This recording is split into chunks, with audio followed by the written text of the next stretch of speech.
Hey guys, this is Grunkle Lions here. I figured I'd talk to you guys about a few animes that I like. And since I like so many animes, I decided to stick with a core basis of an isekai. So the first one on the list is Overlord. Now, I fell in love with Overlord the first time I watched it, and when you get introduced to it, you find out that it's basically just like Sword Art Online. It's an MMO RPG, but this one has more of the monster style of effect on the characters. You don't just see, oh, everyone's just a human. You get the skeletons, you get all the monster-based playing characters. And the Tomb of Nazarick, which is the main guild, was set up by 41 supreme beings who were all non-humanoids. And as you see in the first episode, it's the end of the game. Final days, we meet the main character, Momonga, who he's obviously well statured in the guild. You find out he's the guild leader. You end up finding out that not many of his guildmates have been on much. You see him talking to his final friend, and he kind of just bums around the guild a little bit on the final day.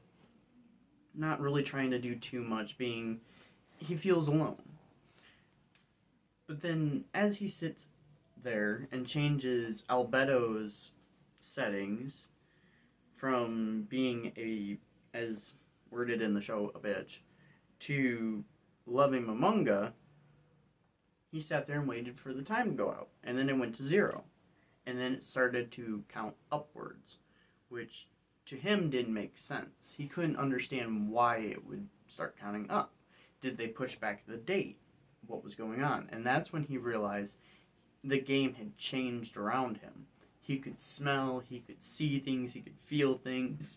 So he decided to tell the NPCs that were around him, which were the Pleiades maids, and then Albedo and Sebas, to just kind of look around outside, see what was going on, and that's when he realized that he was no longer in the game. And that's just the first episode, and I don't want to go too deep into all of it because I want you guys to explore the anime yourself, but there's 3 seasons of it, and you'll get to see Momonga change as time goes on, and you get to really develop with the characters and really get that adventure game sort of concept like every other isekai that you are introduced to. But this is more from like a villain standpoint. It's a little darker, it's a little more strategic, it's a little more, hey, we're not really caring about human life because none of them are human. And you will see this a lot during the show. That Albedo and Nabe and a few others, they don't value human life. They view them as cockroaches. And for Momonga, as a main concept to him being human beforehand, he's trying to change it so that they don't see it that way. But he also has lost his human feelings, like, to a degree. He has said a few times in the show that he doesn't feel anything when he ends human life, because he's no longer human. He's technically an undead now. And as you get to meet the floor guardians, like, there's Demiurge, who is a demon. You got Cocytus, who he's a warrior bug. I forget what exactly he is classified as. You have the elf twins. Let's see. I'm trying to think of her name, but I can't think of it right now. It's the vampire. She's one. Shaltir Bloodfallen. She is one of the more outgoing characters that you'll sort of meet. She obviously starts to try to make herself more likable for Momonga, which doing to Momonga's changing of Albedo's settings that has caused them to start to infight. Which I don't think he really had planned for any of that to work out well, but, you know, now he has the two of them trying to basically become his wife. Which all the other Floor Guardians, they've started to look at it like, hey, this might be an interesting adventure, because if Momonga has children with Albedo and Shaltir, then they would have a new lord to sort of take care of, because all the other 41 have left except for Momonga. So what's to keep him here? What if he leaves? That's their big worry. So they're just trying to keep Momonga happy. And you will get to see the world, and it is very adventure-like. You get to see goblins and orcs and little villages, and there's an adventurers guild, and they even fight an undead wizard at some point in the show. And it's just a very interesting series. Now, one thing everyone hates about Overlord, which I disagree with to a degree, is the Lizard Man arc. Most people say that it's a filler, and it's an actual arc, because even though we're not focused in on Ainz, we kind of needed to off-focus from him for a bit so he could get things rolling. Because if we're always watching, it would take the show forever to do anything. But by watching Cocytus have to grow and deal with them, and watching the Lizardmen try to fight back, it gave us a reason to understand why we might save these Lizardmen afterwards.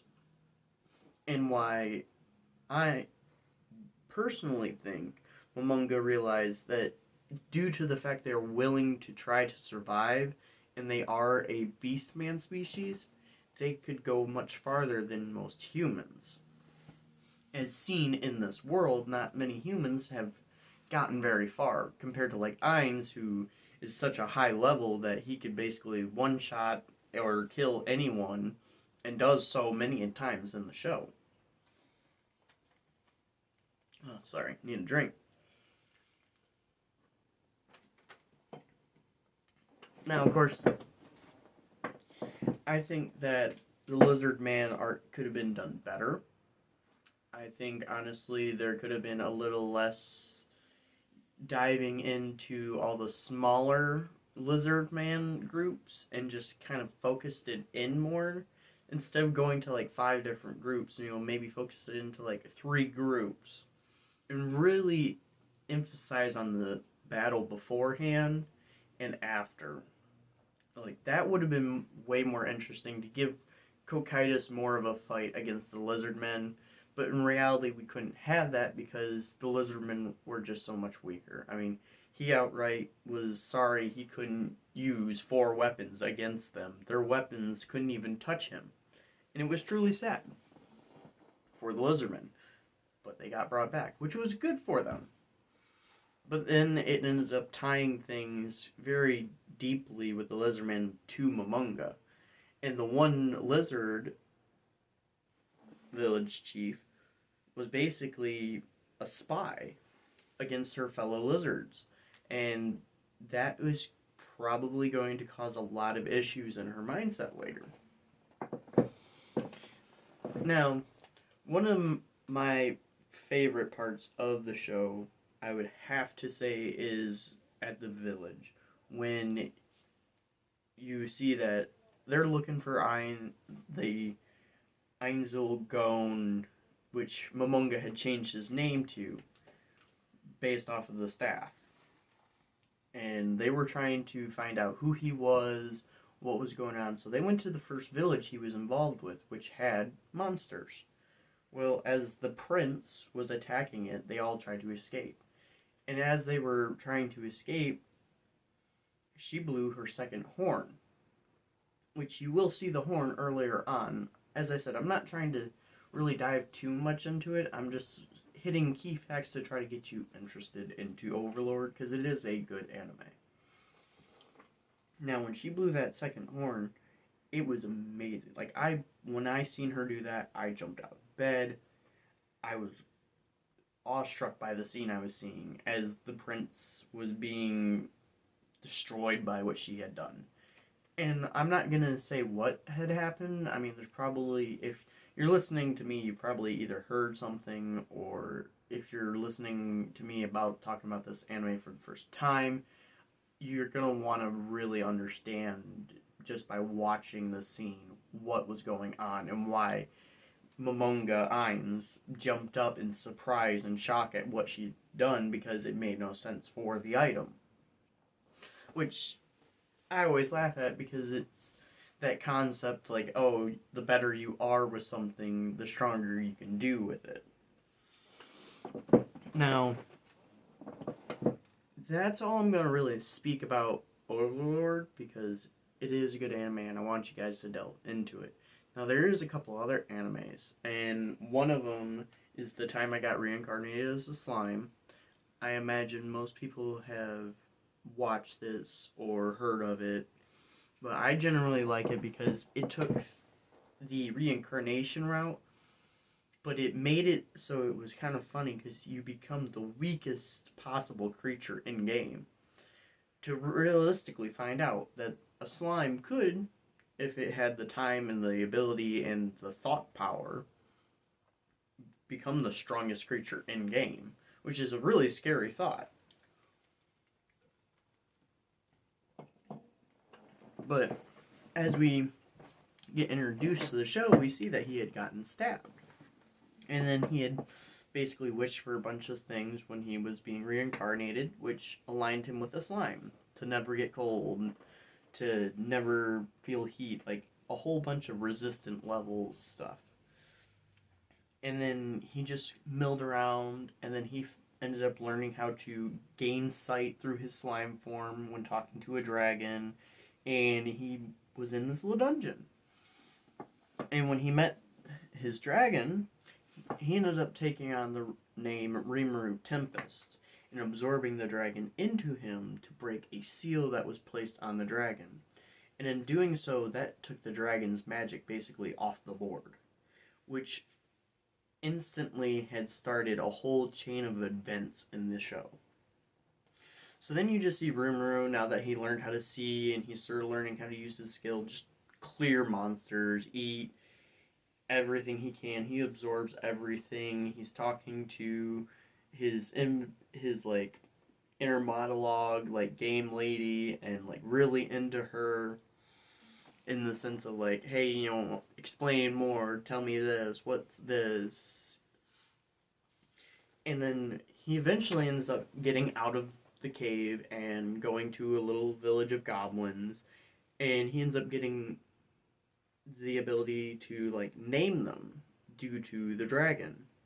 But naming them took so much magic from him. So as he named all these goblins, they leveled up.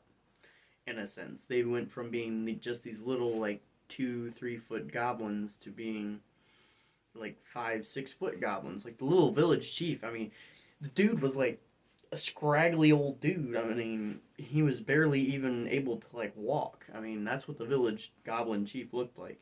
And then he got named, and he became this like ultra buff, like super goblin that was enjoying his new body because of the new name he was given. And this had basically kicked off like a monster village that, you know, monsters kept coming in, trying to fight Rimuru, or trying to get named by Rimuru, or just trying to do something to this village, and he would just absorb them in and take their powers or convince them that they should join his side. Which was very interesting because there was a lot of different like aspects he had to deal with each monster. But then it got to the point that the humans were finding out about this because he was trying to expand even greater. He started talking to the dwarves and other races about becoming an actual village, which started to make him dangerous. So the church and everything wanted basically knock this whole village off the map because they were becoming a serious threat in the eyes of the church because they're monsters. But as a group, Rimuru's Tempest group was just a nice group trying to stay safe together. And they just kept fighting and getting stronger as a group, and everyone believed in what Rimuru could do. And then we ended up seeing that he ended up having to meet humans, and he got a human form from digesting another Japanese woman who got summoned through in a similar way, but not the same way. Like, he was reincarnated, but she was summoned through and was given Ifrit for a core to keep her running in this world. But that ended up causing her a lot of self problems and issues, and she had to wear a mask. So when Rimuru met her and got to know her, and then eventually absorbed her to take on a human form, it had caused a lot of conflict for Rimuru inside. But it also gave like a close passion. But at the same time, there was things when taking out someone that important in the world, it set up 2 or 3 different storylines of people who want to take care of Rimuru for having either killed a master or a servant or someone they knew that wore that mask. And it was very conflicting because it was like, no, I just absorbed them in to save the memory that there is. And as time progressed, you see him level up more, get stronger, start to make products, start to whip out like magic swords, and Rimuru really goes into it. I mean, he has fun as like a village chief, and he gets more power. And there's 2 seasons of this, and he actually, in the 2nd season, gains some interesting abilities due to his gluttony skill. Which, as I said, I'm not going to delve into any of these shows too much because I want you to actually watch them. But if you watch enough of Rimuru Tempest, you will see him use the gluttony skill to take care of a boss class creature and gain something from it that makes him a threat to some of the demon lords in the show, which then makes them want to have to deal with them as a group. So then it becomes where, okay, now it may not just be the church, it's the demon lords trying to get involved to stop Rimuru from progressing farther and farther and stronger and stronger. And you end up actually finding out Rimuru makes a few friends of a few of the demon lords. And as you learn that they become friends, you end up finding that one of them attacks another. And I'm not going to go too deep into who attacks who because as I'm not trying to do too many spoilers or anything. But it didn't make sense for the attack. So that made Rimuru really want to understand what was going on and research what happened. And it pissed him off when he found out what could be happening. So he went and he took charge and he dealt with the demon lords as Rimuru does. But he had to do it in a way that kept everyone safe. Because it wasn't just him he has to worry about, it's all of the village, which had just been under an attack by the church. And almost all of them had died. If it wasn't for the fact that there was a barrier around the village that Rimuru could use to gather their souls and put it back,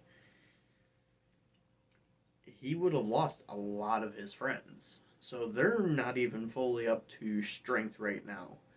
And he's trying to sort of pick fights and battles with people who have villages and cities and armies behind them, ready to do anything that they are commanded. And that's a really scary thought.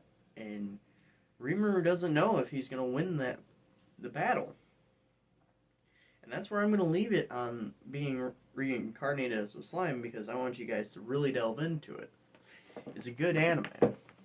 And if you get past the whole slime shouldn't be able to beat gazillion other monsters because it's the weakest thing in every Adventures game, you'll be fine. Oh. Man, I've been talking straight about anime for so long, I I'm a little exhausted. Whew. So I'm gonna take a moment and just sort of chat about myself, Grunkle Hines. Uh, so I want to start getting into this channel. Start putting out some TikToks and stuff. I actually really feel like if people got to understand what anime was, and that it's not just a cartoon, because I hear that so often and it's annoying. If people could really delve into different shows and even find new animes, and I would love to just see where a community could take me in the long run, what I could end up learning from this, what you guys could learn from this. In the end, I just want to see what's out there. And I got a friend, Blue Goofy. Go check out his channel. He is a grower. He does a lot of growing. He does a lot of sponsorships from people who give him stuff to grow, so that's what he does. But he also wants to run a podcast with me, so it's going to be Grunkle Hines and Blue Goofy on a podcast, probably Spotify or something, and we'll probably be talking about animes and games and just all different kinds of stuff. So if you guys could just go check out Blue Goofy's channel, it'd actually really be cool. Like, subscribe, and well, just leave a comment if there's an anime you guys like, or there's one you want to know if I've seen, if there's something you want reviewed on the channel. I mean, I'm down to look at any anime. I mean, I've watched hundreds. I mean, I was one of the people who sat down and for like 4 months binged One Piece along with a bunch of other animes, so I'm totally down to get into any anime you guys suggest. But the last one on my list for today, and this one is actually a originals that you would have to watch, but it's really good. It's So I'm a Spider, So What? Now, this anime that we're about to talk about, first time I watched it, I understood the foreshadowing pretty early to understand what was going on due to all the anime I have watched, so you need to really pay attention to all the foreshadowing in the show and the way they say certain things, just so you can understand going forward if you watch that anime before listening to me talk to some random guy on YouTube.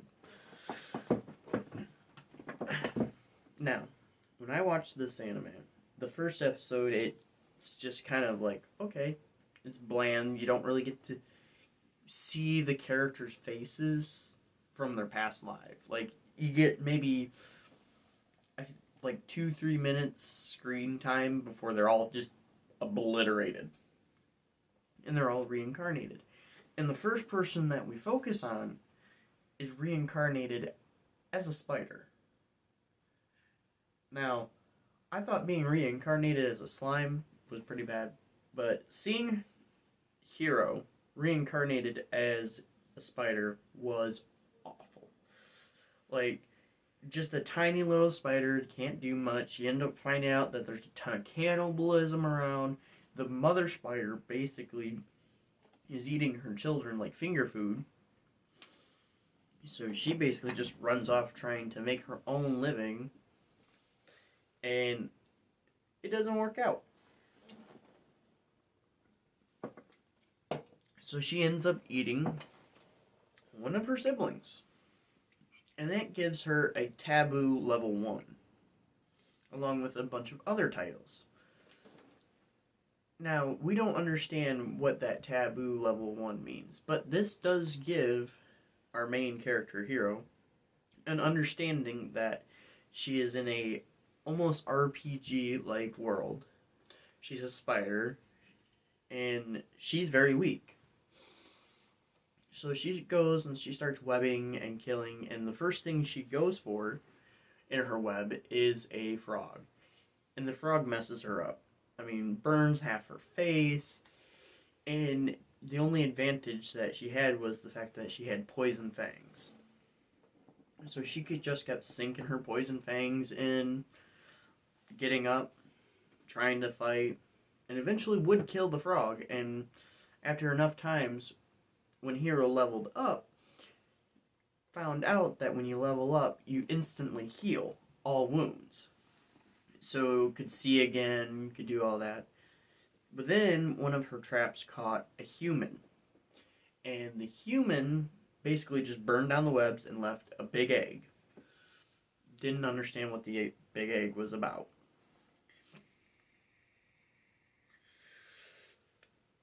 So as we see that Hero takes the egg back and tries to crack it open, and it does not work. I mean, dropped it off of a height, hit it.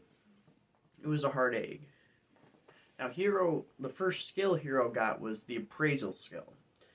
Hero realized that was useless. Like, the first thing that you got, she picked up and she appraised a rock, thinking it would be something interesting. And then she tried appraising a wall to see where she was, and all it told her was wall. Not the wall of such and such a labyrinth or anything like that, just wall. So, as she had appraised the egg, it had leveled up, and she had found out it was a earth dragon egg, which was a very interesting thing to develop, but right there realized that she could not crack it, so she was going to stow it aside for later. She then built up a nice home. It was made of webs. She had a door, a fake sink, a fake TV, a really nice bed, a really cool alarm system installed. Had it all. So as Hero's sitting there relaxing, all the alarms go off at once. And that's when all of a sudden her house catches fire. The adventurers had come back. The one who had left the egg must have come back for the egg. So as Hero had escaped out, her house had burnt down, and the humans had retrieved the egg. And this is all just in like a first episode type deal. Now, as you continue to watch the show, you will see that she does more and more stuff to kill and eat and level up, gain more skills, and eventually will leave the labyrinth after having done a sort of boss-like battle inside. And that's when her mother will contact her, telling her not to leave. And she's basically like, you. And does it anyways. And that pisses off the mama spider, because you don't leave mama spider.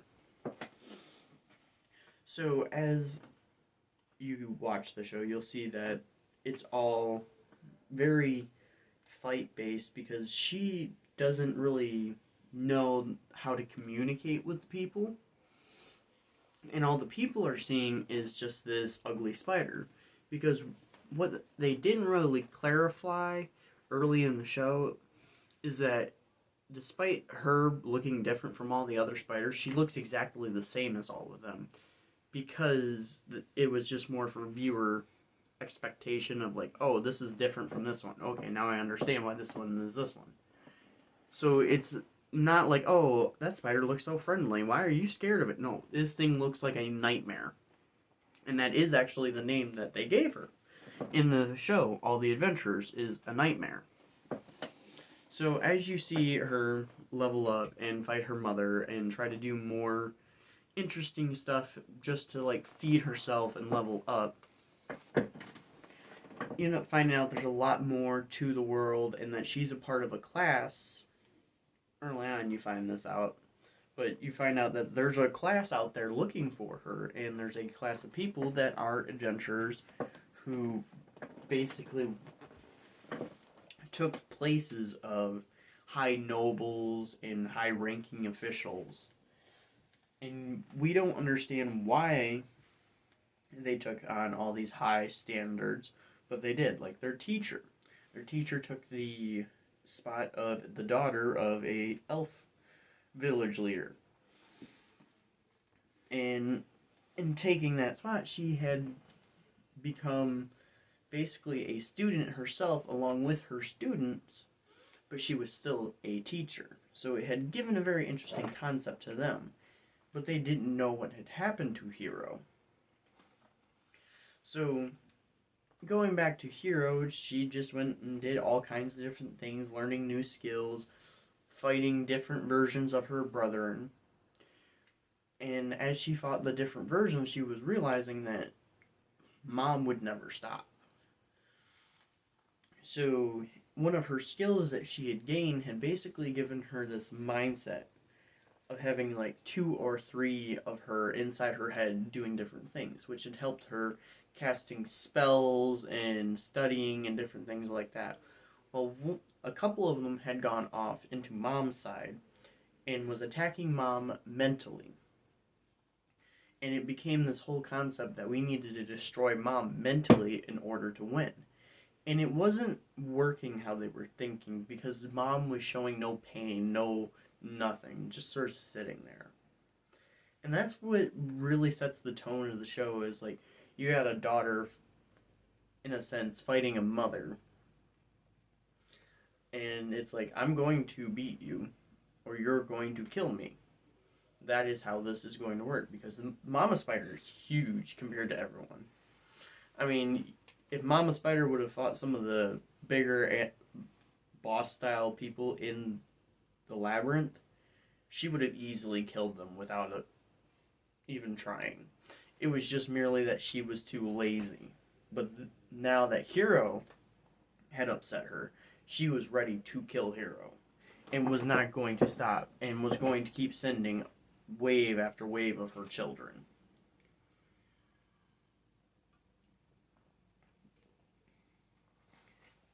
Now, there is a form of demon lord in this show too, which I find it funny that a lot of the isekais have a demon lord concept to them. But these lords were a little different, and they weren't as friendly towards Hiro. And they did try to kill Hiro, and some of them did try to befriend Hiro. So it was a very complicated relationship with them.